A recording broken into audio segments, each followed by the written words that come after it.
박근혜 대통령 지지율이 2주 동안 10%포인트 이상 하락했습니다. 정부 대책 실패가 민심에 반영됐다는 분석입니다. 여당 일각에서는 박원순 서울시장의 긴급 기자회견을 선동정치로 규정하고 비판을 높이고 있습니다. 6.15 남북 공동선언 15주년인 오늘도 남북 공동행사는 열리지 못했습니다. 민족공동행사 준비위원회는 정부의 적대적인 대북 정책이 8년째 공동행사를 막고 있다고 주장했습니다.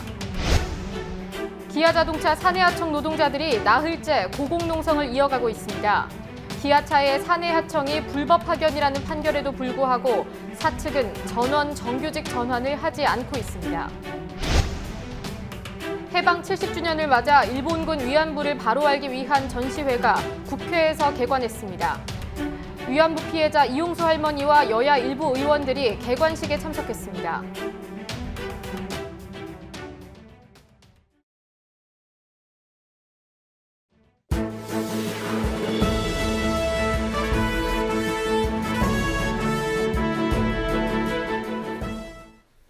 시청자 여러분 안녕하십니까? 뉴스K 시작합니다. 박근혜 대통령 지지율이 30%대 중반까지 떨어졌습니다. 하락폭은 지난 2주간 10%를 넘었습니다. 세월호 참사, 정윤회 문건 논란 이후 처음입니다. 박근혜 대통령이 오늘 지난 주말 동대문시장 방문 이후 국민 마음에서 희망을 봤다라고 말한 가운데 당시 시장 방문에 대한 청와대의 박비어천가도 논란입니다. 오늘 정치권 소식 첫 사안으로 살펴보도록 하겠습니다. 스튜디오에 김종훈 기자 나와 있습니다. 안녕하십니까? 박 대통령이 메르스 사태와 관련해서 소극적이다 이런 비판이 있었는데 지난 주말에는 적극적인 행보를 좀 보였더군요. 네, 박근혜 대통령이 지난 주말 사이에 서울대학병원과 동대문시장을 찾았습니다. 지금까지 박근혜 대통령이 메르스 사태에 대응한 모습을 고려하면 다소 파격적이라 할 수 있는 매우 공격적인 행보입니다.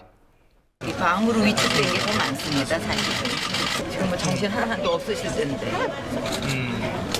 회복되실 거예요.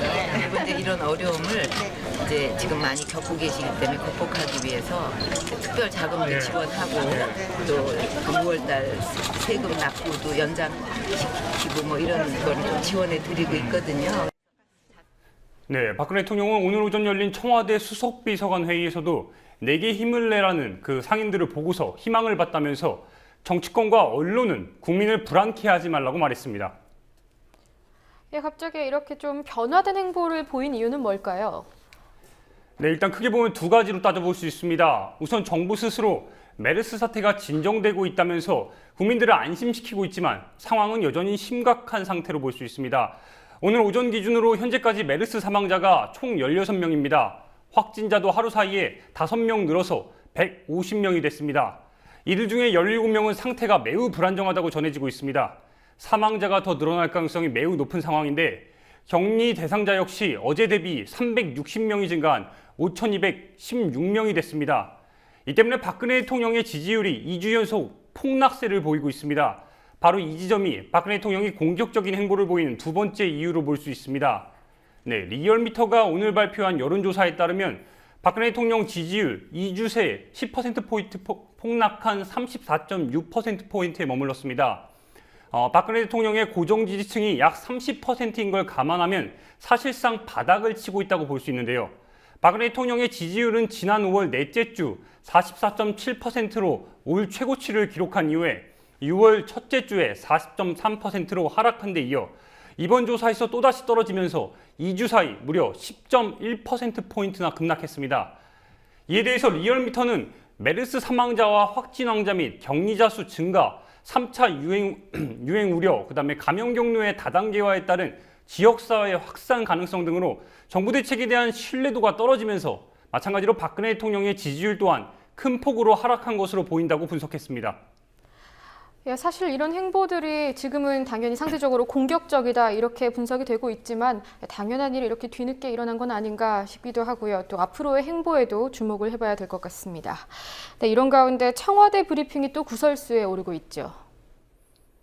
네, 청와대가 어제 박근혜 대통령의 행보와 관련해 서면 브리핑을 했습니다.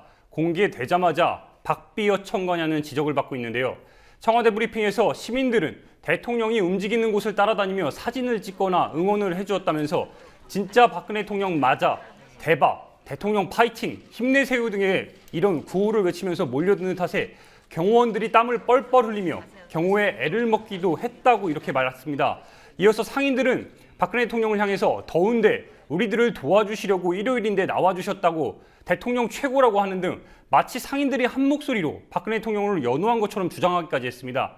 청와대의 이 같은 브리핑은 미국 방문을 연기한 박근혜 대통령이 메르스 사태를 진정시키기에 전념한다는 인상을 국민들에게 각인시키려 한다는 그 의도로 해석되고 있습니다. 하지만 이미 차가워질 대로 차가워진 국민들의 마음이 청와대의 자화자찬으로 녹을 만큼 녹록한 상황이 아닌 것으로 지금 보이고 있습니다. 예, 진짜 박근혜 대통령 맞아 대박 이런 말이 브리핑에 있었던 문구라는 거죠? 예, 그렇습니다. 예, 박원순 서울시장의 경우에는 검찰이 수사를 해야 한다고 하더군요. 어떻게 된 일입니까? 네, 검찰이 어제입니다. 14일 박원순 서울시장이 메르스 허위 사실을 유포했다는 혐의로 수사에 착수했습니다. 이 때문에 파장이 일고 있는데요. 검찰에 따르면 의료혁신투쟁위원회라는 단체가 지난 5일 박원순 서울시장이 메르스 관련 허위 사실을 유포했다며 수사 의뢰한 사건을 명예훼손 전담부서인 형사 1부에 배당했다고 밝혔습니다. 하지만 박원순 시장을 고발한 의료혁신투쟁위원회는 이 단체의 탄생 과정과 검찰 고발 과정을 놓고 문제가 있다는 지적이 이어지고 있습니다. 의료혁신투쟁위는 이달 1일 단체 운영과 관련해서 이 강령을 만든 뒤에 박원순 시장 기자회견 다음 날인 5일에 검찰에 수사를 의뢰했습니다. 문제는 이 의료혁신투쟁위는 14일에, 그러니까 이번 달, 어제죠, 발족식을 가진 뒤에 출범을 공식화했다는 점입니다. 즉 단체 발족식을 이미 갖기 전에 박원순 시장에 대한 검찰 고발을 한 상황입니다. 오늘 현재 의료혁신투쟁위원회의 홈페이지는 접속이 되지 않고 있습니다. 홈페이지에 미리 나와 있는 그 연락처로 수차례 인터뷰 요청을 했는데 그쪽의 답변이 자신들은 의료혁신투쟁위가 아니다는 답만 했습니다. 예, 유령단체가 아닌가라는 의심을 지우기 어려운 부분이고요. 또 박원순 시장에 대한 비판 그리고 공격은 여당에서도 계속되고 있지 않습니까? 네, 박근혜 대통령의 지지율 폭락과 대비돼서 박원순 서울시장의 대선 주자 지지율이 연일 오르고 있습니다. 김무성 새누리당 대표와 문재인 새정치연합 대표를 밀어내고 1위를 차지했는데 당장 여당에서는 이를 경계하는 목소리가 높습니다. 무슨 난리가 난 것도 아니고 밤 10시 반에 우리 국민들이 가장 공포심을 느낄 수밖에 없는 그 시간에 특별 기자회견을 열어서 이렇게 허위 과장된 사실을 가지고 국민의 공포를 확산시켰는지 엄중한 책임을 물어야 합니다. 그로 인해서 그 사람은 대선 주자 선호도에서 1위로 올라갔다는 선정적인 보도만 나오고 있습니다. 네, 이인재 의원은 이어서 우리의 건강과 생명을 위협하는 바이러스는 과학으로 퇴치할 수 있지만 우리 정치를 어지럽히는 선동주의를 어떻게 해야 하냐며 거듭 박원순 시장을 맹비난했습니다. 반면에 서울 양천구의 김용태 새누리당 의원은 박원순 서울시장은 성공했고 정부는 실패했다고 칭찬했는데요. 김 의원이 오늘 CBS 라디오에서 밝힌 내용입니다. 김 의원은 다른 것을 다 떠나서 박원순 시장의 문제제기 때문에 대한민국 전체, 특히 지자체가 포함돼 완벽하게 대응 체계가 조성됐다는 점에서 박원순 시장은 칭찬받아 마땅하다고 말했습니다. 예, 박 시장을 두고 평가가 엇갈리는 부분이 있기도 하지만 어쨌든 적극적인 대처를 취했다라는 것에 대해서는 좀 긍정적인 평가가 나오고 있는데 정부든 서울시든 그런 서로 간의 어떠한 컨트롤 타워를 구축할 수 있는 방안을 좀 노력을 하는 모습을 보여주는 게 국민들한테 신뢰를 얻을 수 있지 않을까라는 생각이 들고요. 또 다른 소식도 짚어보도록 하겠습니다. 국회법 개정안 관련 소식이 있는데요. 야당이 결국 국회의장의 그 중재안이었죠. 그 의견을 수용했다고요. 네, 결국 새정치민주연합이 오늘 정의와 국회의장의 국회법 개정안 중재안을 수용하기로 했습니다. 긴급 의원총회까지 열면서 결정한 내용인데요. 이종걸 새정치연합 원내대표는 국회의장 중재안을 받아들이고 이를 통해 박근혜 대통령의 거부권 행사를 시사하는 부분과 정쟁 유발을 한 그런 정부 태도에 대해서 초당적으로 나서서 정쟁을 마무리하고 메르스 대책 등 민생 국회를 위해 한 걸음 더 나아가겠다고 밝혔습니다. 국회법 개정안 내용 중에는 그러니까 정부의 시행령의 수정 변경을 요구한다는 이런 표현이 있는데 이 요구한다는 표현을 요청한다라고 다소 수위를 낮추는 선에서 받아들이겠다는 겁니다. 하지만 이 당내 일부에선 청와대의 눈치를 보는 게 아니냐는 볼멘 소리가 벌써부터 나오고 있습니다. 예, 마지막으로 세월호 관련 소식도 알아보도록 하겠습니다. 팽목항에서부터 광화문까지 111일간의 삼보일배를 가진 이호진 씨 부녀가 이 삼보일배 일정을 모두 마쳤다고요. 네, 지난 토요일입니다. 세월호 참사로 희생된 단원고 2학년 8반 고 이승현 군의 아버지 이호진 씨와 누나 이아름 씨가 세월호에 조속한 인양을 촉구하며 시작한 111일간의 삼보일배 대장정을 마무리했습니다.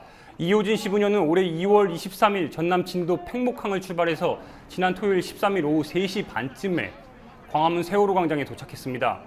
이호진 씨와 딸 아름 양, 시민 300여 명으로 구성된 순례단은 반면교사라고 쓰인 돛을 단 길이 15m, 너비 2m, 높이 2m의 세월호 모형배를 수레로 운반하며 옮겼습니다. 제가 2014년도에 900km를 걸으면서 교황님을 만나 뵙고 교황님한테 세례를 받으면서 세월호 학살을 지구촌에 알리는 그러한 계기가 됐다고 생각합니다.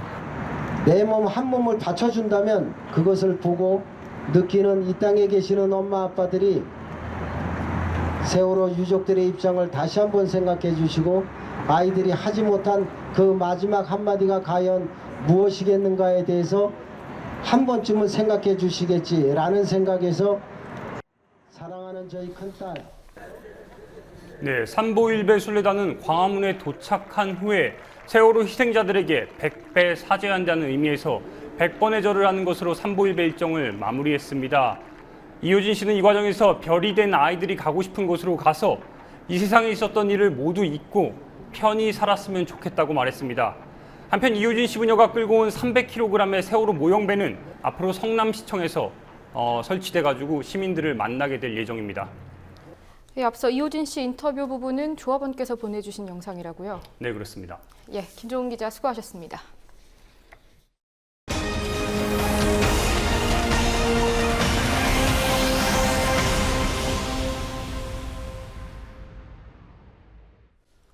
(6.15) 남북공동선언 15주년인 오늘 통일 대박을 말한 박근혜 정부의 현실은 통일 박대라는 비판이 나왔습니다.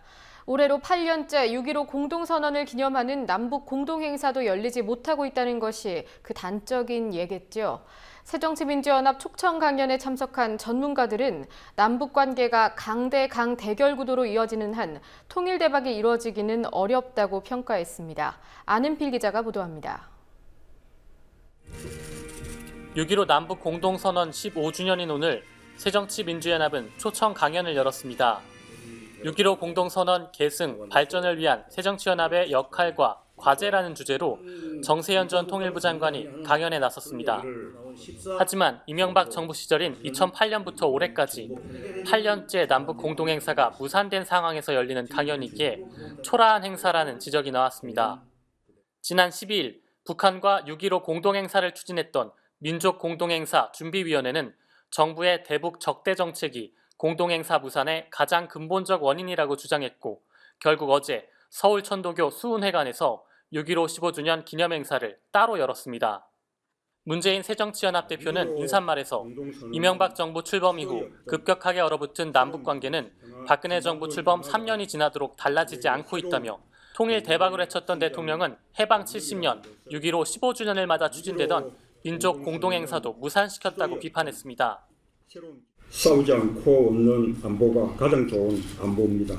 또 가장 경제적이고 지속 가능한 안보입니다. 그러기 위해서는 6.15 공동선언의 정신을 되살리는 것이 먼저입니다. 5.14 조치 해제, 금강산 관광 재개, 이산가족 상봉 재개부터 시작합시다. 6.15 공동선언 15주년을 맞아 박근혜 정부의 전향적인 입장 전환을 촉구합니다. 강연자로 연단에 선 정세현 전 통일부 장관도 이명박 정부 이후의 6.15 행사는 초라하게 지나간다고 비판했습니다. 이 피해의식 때문에 항상 원칙론이 나오고 진정성 타령이 나온다고 저는 봐요. 상대방이 자기 마음에 들 때까지는 접촉도 않고 대화도 않겠다고 그러는 것이 원칙론이고 진정성론 아닙니까? 통일 대박 얘기하고 통일 준비한다면서 남북 지금 대화 한 번 못 해보고 나서 무슨 통일 준비며 통일 대박입니까? 박근혜 대통령이 통일 대박론, 한반도 신뢰 프로세스 등 통일을 강조하고 있지만 실질적 행동은 없다는 지적입니다. 박 대통령은 지난 1월 10일 신년사에서 남북 정상회담도 도움이 되면 할 수 있다. 전제 조건은 없다며 북한은 더 이상 주저하지 말고 대화에 응해야 한다고 촉구한 바 있습니다.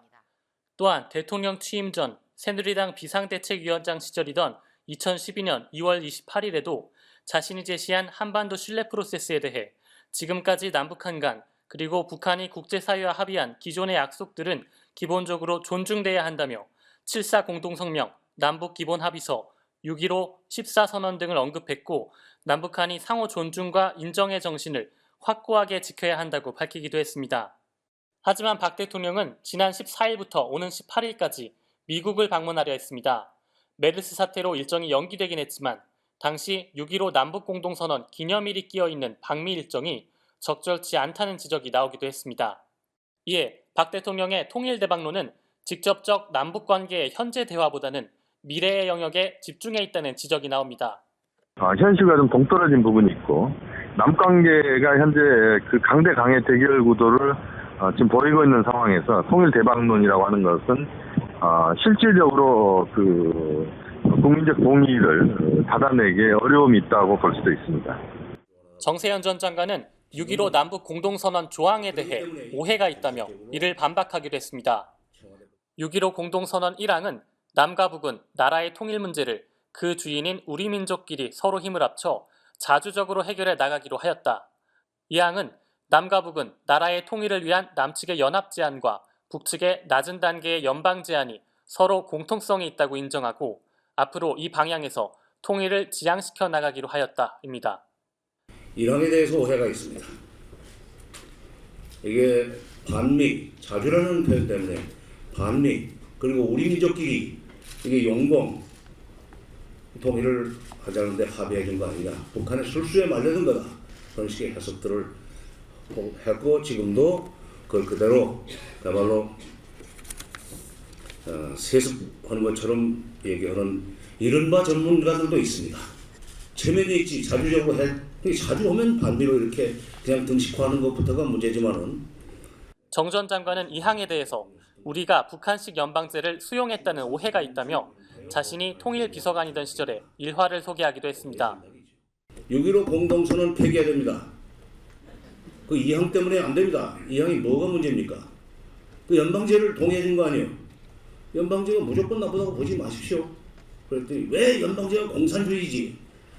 미국이 연방제입니다. 그랬더니 미국이 무슨 연방제냐 이게. 연방이 무조건 공산주의라고 보는 것은 잘못하신 겁니다. 그랬더니 이제 가만히 앉아있어요. 이런 정도로 연방에 대해서 우리는 공포를 가지고 있습니다. 정 전 장관은 6.15 공동선언 조항에서 말하는 낮은 단계의 연방은 노태우 정부와 김영삼 정부의 통일 방안 중 남북연합과 같은 개념이라고 설명했습니다. 한편 조선일보가 국가보훈처, 한국정치학회 등과 공동으로 한국리서치에어레에 실시한 광복 70년 국민 여론조사를 보면 전 국민의 73.5%는 통일 준비를 위한 재원을 부담할 의사가 있다고 밝혔습니다. 돈을 낼 생각이 없다는 응답은 26.5%였습니다. 국민TV 뉴스 안은필입니다. 미국의 힘을 얻고 그 마무리를 했었습니다. 함께 만드는 언론 미래 연합동조화 여기는 국민TV 함께 만드는 언론 미래 연합동조화 여기는 국민TV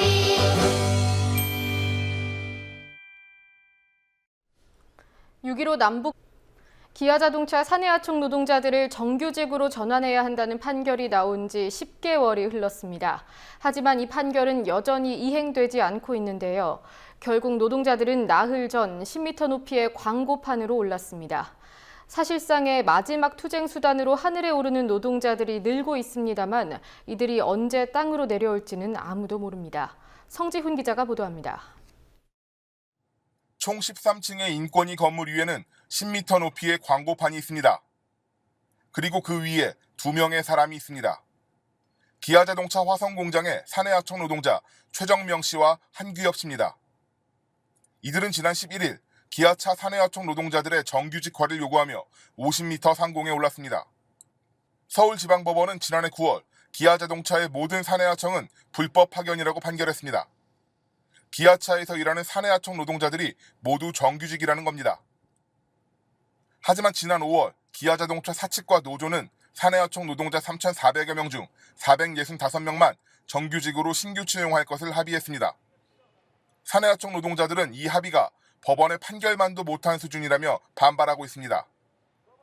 그동안 불법 파견이면서도 정규직 지위에 있으면서도 사실 정규직의 절반 임금으로 그렇게 살아왔지 않습니까? 1심, 2심, 대법에서도 이 불법 파견 판결과 관련해서 모두 승소를 하고 있거든요.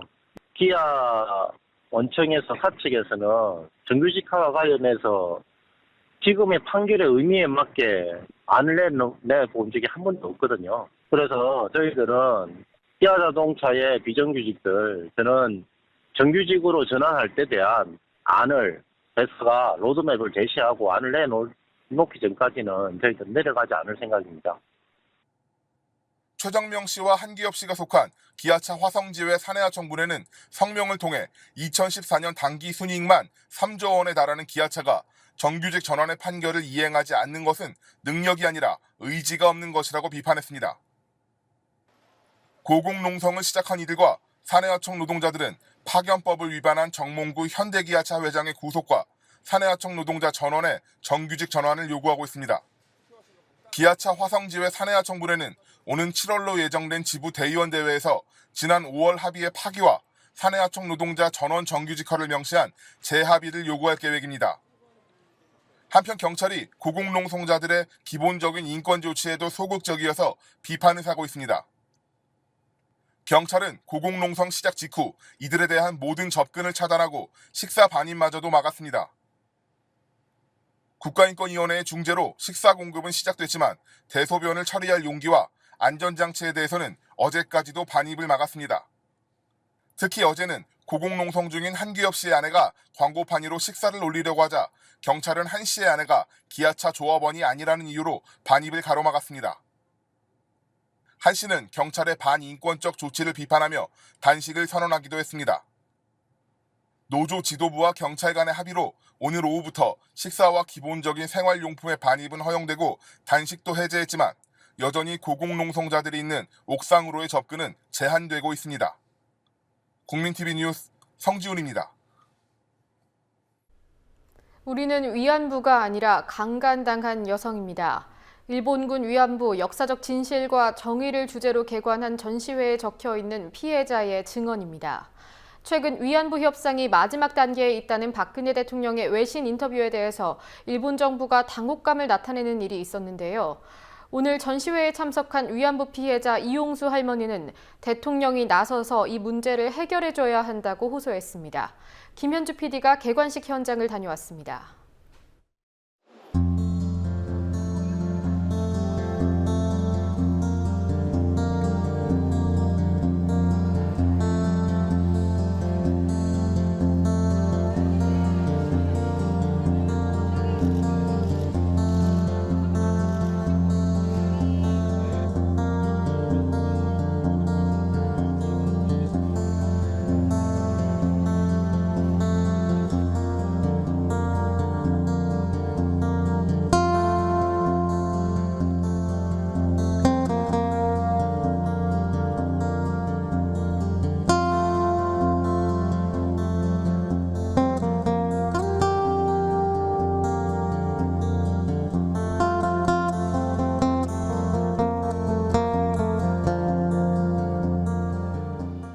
역사의 산증인 이용수가 여기 있습니다. 지가 이렇게 살아있는 한 저는 200년을 살아도 우리 후손들에게 미래를 열어주랍니다. 전쟁 없고 잘 사는 나라로 만들기 위해서 저는 끝까지 싸우겠습니다.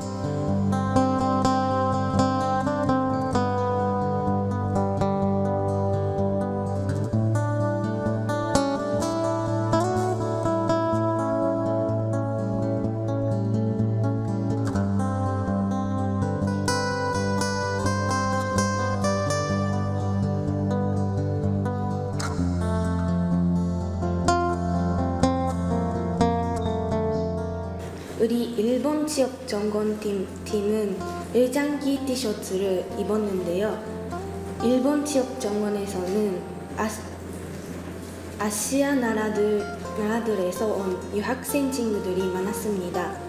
저는 그때 충격을 받았습니다.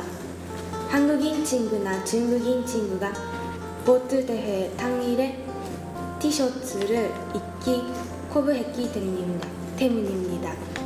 저는 그때 처음으로 일본과 다른 아시아 나라들 사이에 역사 갈등이 있다는 것을 알게 됐습니다.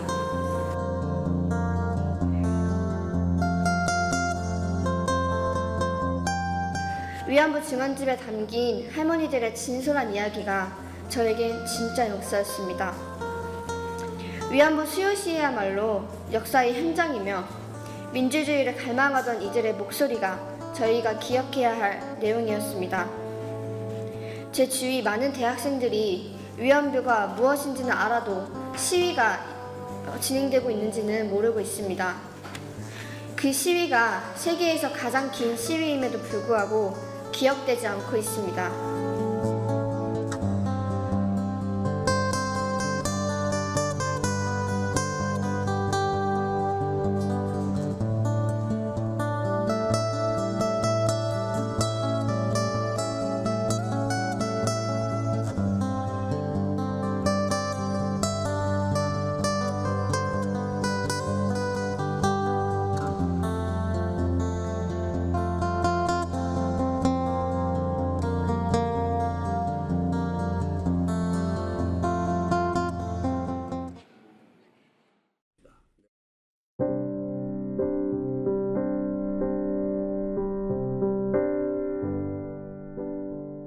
비를 기다리는데 여전히 마른 하늘입니다. 그렇지요. 두 알이 기본인 땅콩에 세 알이 들어있어 횡재한 기분일 때도 있지만 하나만 달랑 들기도 하고 하나는 잘고 볼품없는 게 들어있기도 합니다. 그런 조화야 사람이 참견할 일이 아니지요. 사람도 태어나면서 받은 능력이 그렇게 천차만별입니다.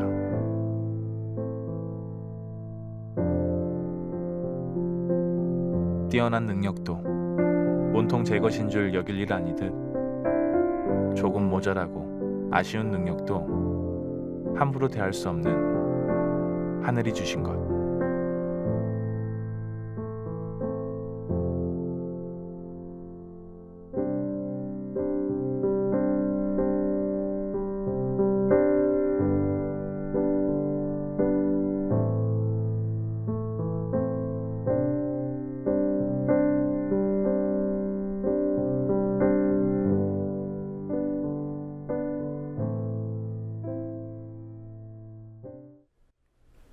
앞서 전해드린 위안부 관련 전시회에는 김을동 새누리당 의원, 이종걸 새정치민주연합 원내대표를 비롯해서 여러 명의 여야 의원들이 참석했습니다.